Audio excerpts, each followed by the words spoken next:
With over 30 years of real estate sales and investment experience, Stacey is primarily focused on creating millions by helping realtors and their clients generate generational wealth, retirement income, and unlock their financial freedom through real estate investment, property ownership, just like she did along with her husband, the blueprint for success. Stacey has also regularly been quoted and interviewed by national media outlets, and she will share not only how to leverage media attention as a credibility booster for realtors, but also how to use it to generate awareness for events and activities that they create. So let's give it up for Stacey. Thank you. I guess I should have asked the button to push to advance the slide. I don't know which one. My sister, by the way, told me not to embarrass the family, so please bear with me and be kind. Oh, this way. Okay, thank you. I have a question for you all. How many of you all think that the American dream of home ownership is alive and well in our country today like it was before? Yes? No? Okay, I kind of think it is, but I have some concerns about it. The American dream. We're going to talk today about the wealth creation property ownership provides. We're also going to talk about some of the threats that we have and what we as agents can do to make sure we preserve the American dream. And I'd like to start by telling a story. Linda was a real estate agent. She came to the profession from being a teacher. And you know, teachers have retirement plans and pensions and things that we don't have. Her plan as a real estate agent to retire was to purchase 10 properties that would all rent for $600 per month. And after the tenants paid them off, then she would retire. So she'd have that income, plus she'd have a portfolio of paid off real estate that she can then pass along to the next generation.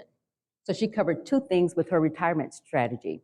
She told that story to a couple. It was a young couple, and they actually listened to her, and then they started buying properties, paying them off with the tenant's rent each month. And then he decided that working for the city, that he was about ready to retire.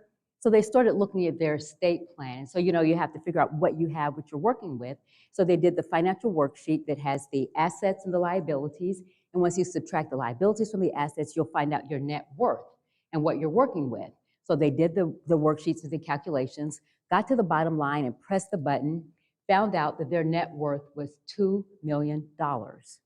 Pretty exciting, right? That's my story. And so my husband retired 5 years ago. My name is Stacey Johnson-Cosby. I'm a real estate agent in the Kansas City, Missouri metropolitan area. I'm licensed in both Kansas and Missouri. And my goal for my fellow realtors is to do the exact same thing that Linda did and that my husband and I did. It's not a big deal. We need to believe in our product enough that we use our product by buying real estate, but then we also need to be a model for our clients so that they know the value and the benefit of real estate ownership. It's a big deal, and we need to make a big deal out of it. One of the ways we do that is we need to show them, what does it mean when we say you need to buy a home? Most people know they do need to buy a home. They need to own a home, but why? We need to make it clear to them that this is a path to create family wealth and generational wealth. And so one thing that we can do is to make it clear to them, here's what it looks like, here's what wealth looks like.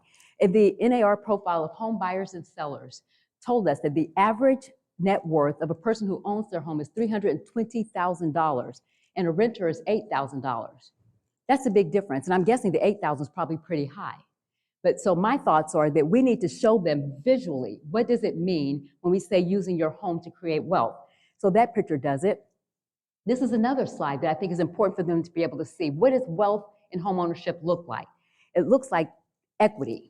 We know that, and we know that if you buy a house and you generate equity, this is what it looks like. And this is where your money comes in. This is what you use to send the kid to college, buy a car, pay for vacation, buy the next home.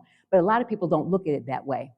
This is from the National Association of Realtors. At the mid-year meetings last year, Dr. Lawrence Yoon shared with us this chart. When people look at this chart that shows homeownership by race, the question is, what do you see? You see 44% of black families own homes, which dropped actually in the last couple of years.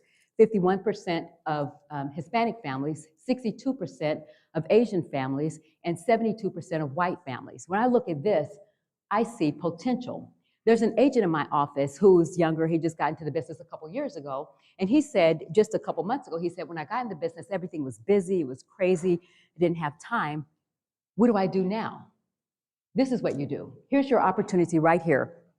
So I'm looking at this chart. If only 44% of Black families own homes, that means that 56% don't.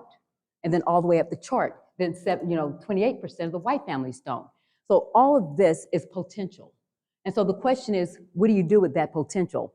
We have to figure out the reason that home ownership rate is low in some of the areas. And what Dr. Lawrence Yun told us is he said that there are two barriers. Do any of you have ideas why people don't own homes? Any ideas what those two barriers are?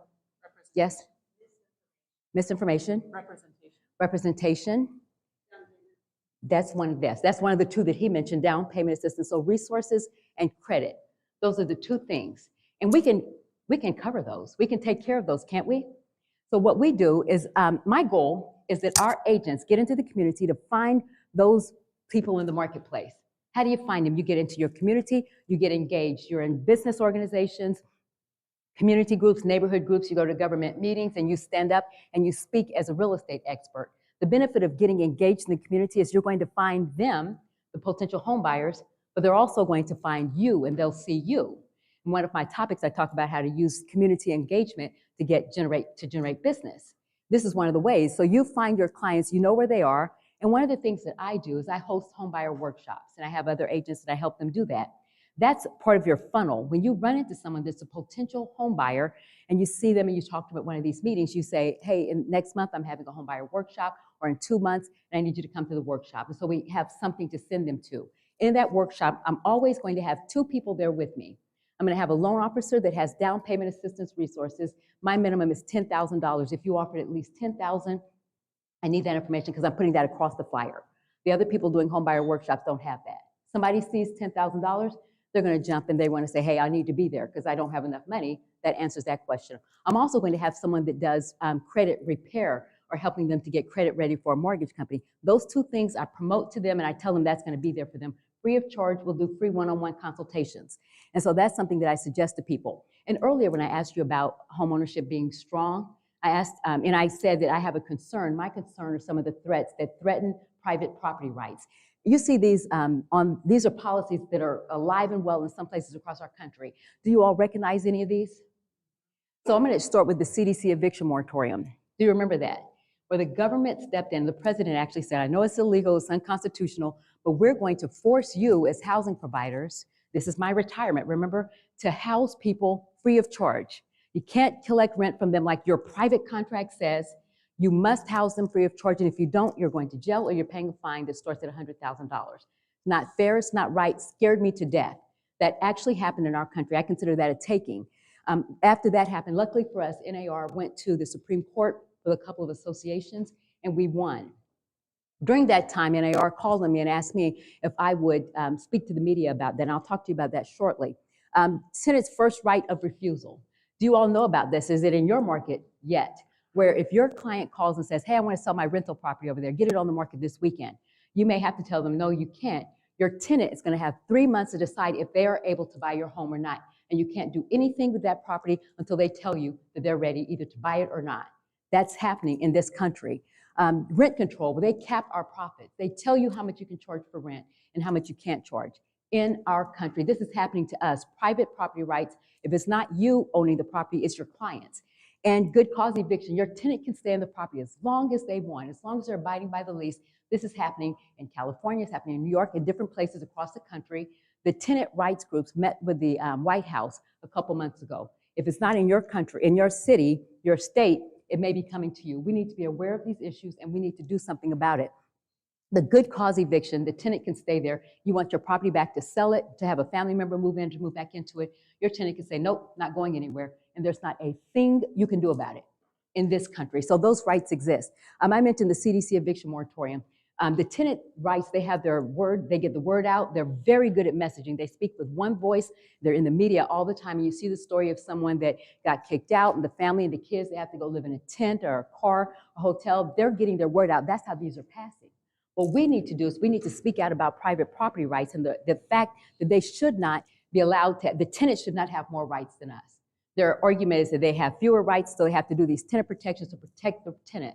There are more homeowners. Our voices are not clear. They're not strong enough. And one of my goals is to change that. And we need to talk about it. That's another topic that I have. So the CDC eviction moratorium, the NAR called me And they said, Stacey, when we have some of the reporters talking to us about this case, will you be our voice? And I was the voice for NAR, and I was on multiple media outlets and I was on NBC Nightly News, I was on MSNBC, Fox News. I was all over the place speaking on behalf of our industry. And I've also done that before, and I continue to do it. I was on CNN a couple of weeks ago where they're talking about private property right violations. I'm getting in the news and the media to share our side of the story, because if you don't, people won't know, and all they'll hear is the tenants, and we need to protect the tenants. No, we need to protect ourselves. We need to protect private property rights for our clients, and that's important to me, and we talk about that. That's my niece on the right. She bought her first home, and the local newspaper called me to say, hey, will you talk about home ownership? She bought her first home, 20-something years old, sold it, and put over $50,000 in her pocket. Where else can a young person or anyone do that? We need to make sure we tell those stories and let people know that it is the American dream. My husband and I are on the Wall Street Journal, all the other things. So my goal is for us to get the word out and to show you one of the topics that I have tells you how to get in front of the media so that you become a resource for them, becoming a resource for them when they call you to say, hey, what do you think about this? And for us to get our messaging out to them. What do we want them to know about private property rights? Because they are under attack in our country. So these are the 4 topics that I've kind of talked about each one of them today. These are the topics that I spend my time talking about. And finally, some of my favorite quotes. Your focus creates your world. What are you focusing on? And then we have the right, the ability as realtors to get people out of poverty. Home ownership is the #1 investment, and one of the safest investments to pull people out of poverty. Is also the gateway to the middle class. The people who get rid of the poverty are the ones who create wealth.